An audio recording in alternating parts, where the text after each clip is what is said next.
Hey guys, it's Ian Lives. Today, we are going to be talking about movies that I want you guys to watch. I thought this would be fun to do. Horror movies that I want you guys to watch. You know, there's been some horror movies that I've seen where I feel like they need to be talked about more. And movies where I want other people to watch them too, because I think they're just that good.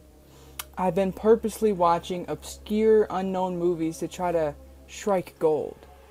And 2 of these in the list I watched this month. So I would say I'm doing good. I have, I think, 9 movies here. A little uneven.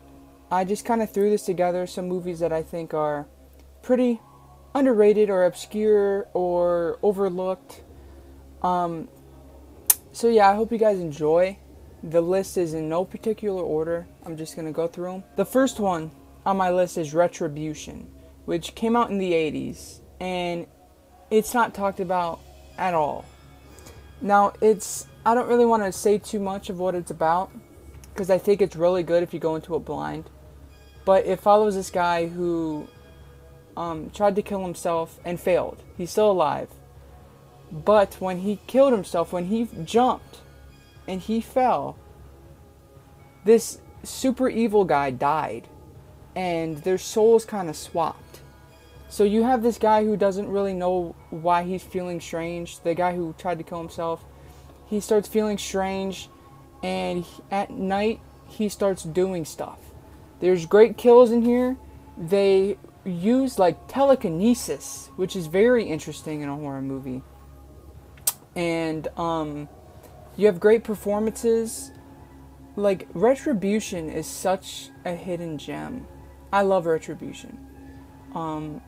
So I would say for sure, if you're an 80s horror person and you love 80s horror, you love psychological horror, it's very interesting. The concept is very unique. I highly recommend Retribution. I think it's on Tubi. The next one I'm going to talk about is this little movie called Girlhouse. I watched this a couple months ago and I liked it a lot. This was, I heard about through the woodworks. You know, it's not one that's not talked about at all. Pretty much it's about this porn website where this house is full of these girls. It's kind of like a reality show, but it's, you know, sexual. You know what I'm talking about. And you have this girl who's broke, she's poor, she needs a job, so she gets a job as a porn star in this girl house, which is why the name of the movie is that. Long story short, you have this guy who really likes this one girl on the website, and he messages her a picture of his face. He pretty much gets called a weirdo and that he's gross, and he feels very betrayed by that. Basically, this guy goes to this house and kills them all. That's all I'm going to say. There's a lot more to the story. There's some twists and turns, but I will say it doesn't have the greatest acting. The acting is not its strong suit. But I would say if you like really brutal, simple, straight to the point movies, I don't know if I would call it a slasher, because he's only killing people in this girl house, but it is a very interesting concept, and the killer is freaky, dude. He's played by a guy who I think is a rapper. He's not even an actor. And he knocked the role out of the park. He's easily the best part of the movie. He's like 7 foot tall, he's huge, and he just has this creepy mask. The mask is terrifying. So there's definitely some cool scenes. They really utilize the whole computer website thing to a T. There's some great shots where it's all shown through cameras. It's all shown through webcams. They really have fun with this. So if you guys don't really care about acting all that much in horror, and you are there for a fun, brutal, gory time, check out Girlhouse. It's probably also on Tubi. Sticking with the houses, I'm going to talk about one that I just recently watched called Madhouse. This is an 80s slasher. I guess you would call it a slasher.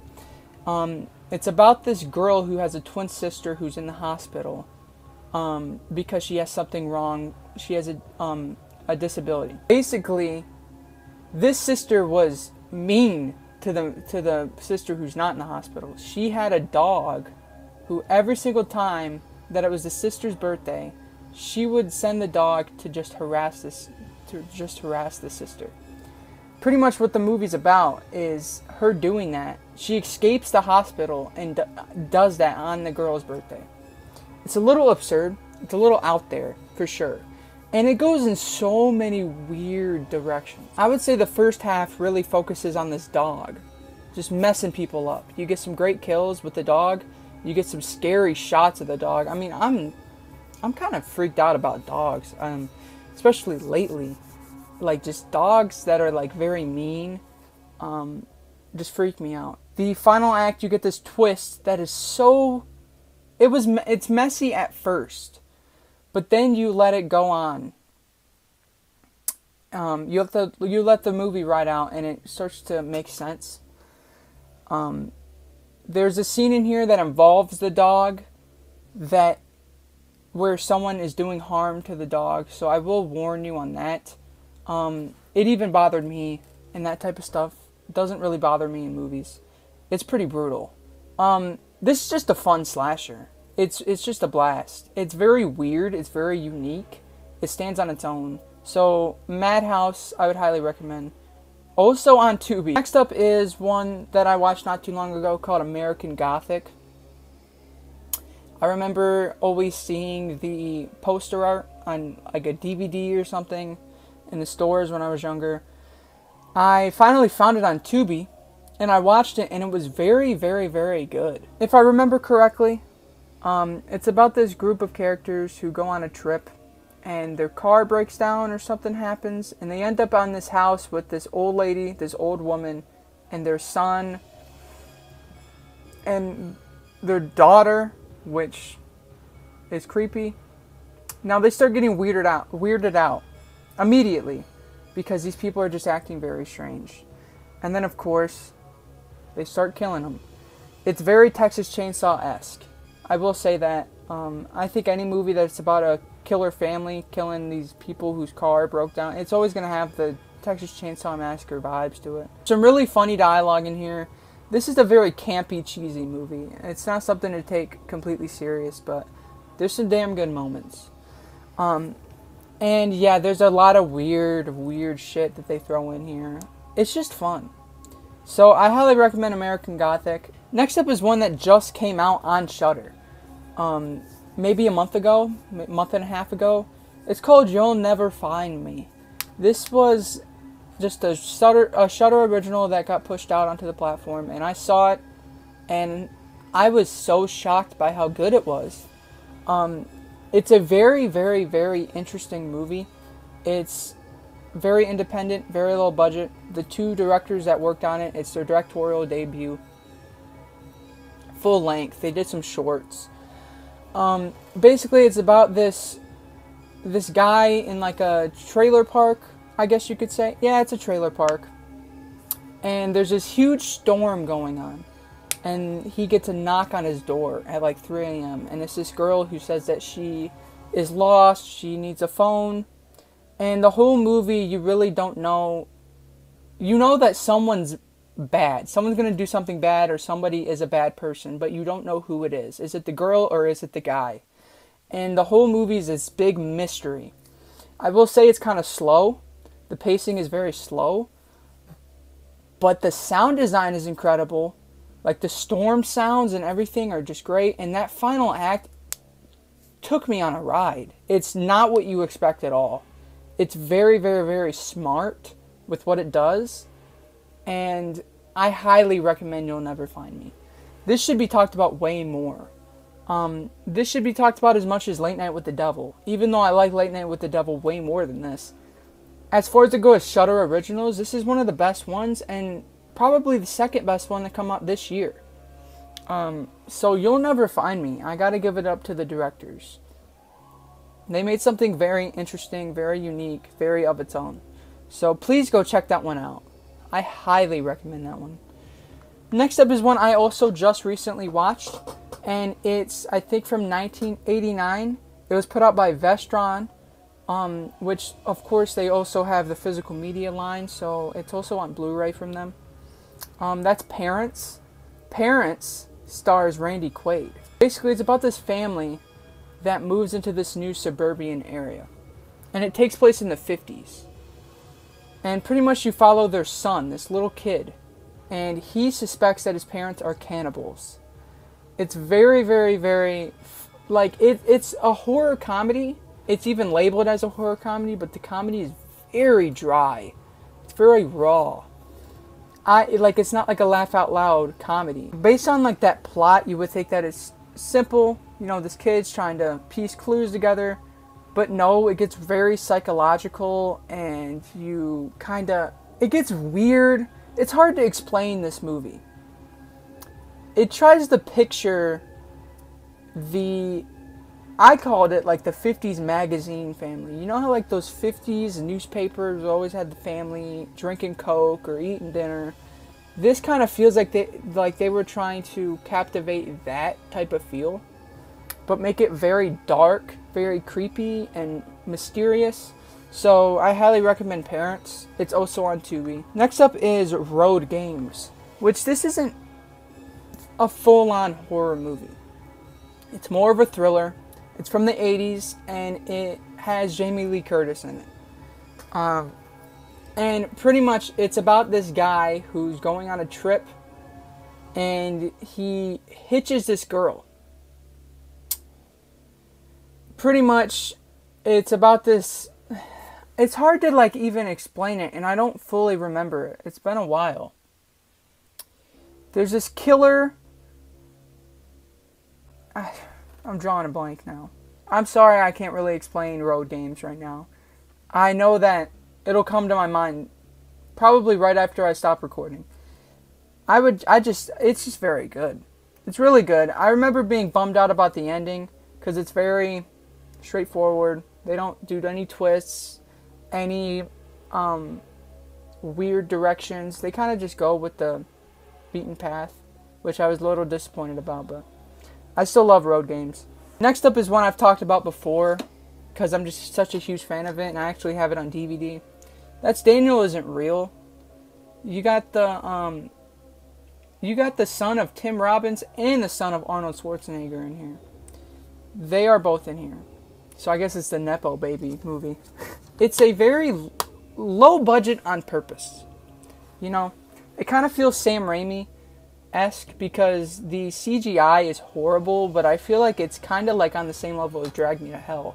Because that CGI in that movie is horrible too, but it adds to the novelty of it all. Daniel Isn't Real is basically about this guy, played by Tim Robbins' son, Miles Robbins. And he, when he was a kid, he had this imaginary friend who told him to do very bad stuff, which is basically schizophrenia. When he got older, that friend came back into his mind and starts telling him to do very messed up stuff. You got great scenes in here. It's very brutal. The final act is very strange, but the way that it's very weirdly laid out. You have a sword fight involved in the final act, but it's all like because of schizophrenia. The whole movie is like you're in this guy's mind. It's very well done. All of the actors did great, and this one just needs to be talked about a hell of a lot more. It's a more modern... I think this came out in 2019? Yeah, 2019. It's a more modern, lower budget type movie. It feels like something that would come out in like the late 80s, mid 80s. The last one I'm going to talk about is probably my favorite on this list, next to Retribution, because I do love Retribution. That is The Loved Ones. The Loved Ones is such a brutal movie. It's about this girl who asks this guy out to prom, and he says no. And she flips out and kidnaps him. And her whole family is crazed. So, again, kind of Texas Chainsaw vibes just because of the concept alone. But, dude, there's some brutal-ass scenes that involve a drill to the head. And the sound design is great. The final act, it ends kind of suddenly. Like, it feels like they were kind of rushed to finish the movie. It does have that vibe to it. So, the final act wasn't as satisfying as I would hope. But the rest of the movie is perfection to me. I love The Loved Ones. It's so much fun. Well, I guess fun is the wrong word because it's just brutal and messed up to watch. It's hard. It's a hard watch. It's directed by the same guy that did The Devil's Candy, which could have also been in the list because I love The Devil's Candy. It's a very interesting take on demon possession. I recommend both of those movies. I'm kind of upset that he hasn't done another movie.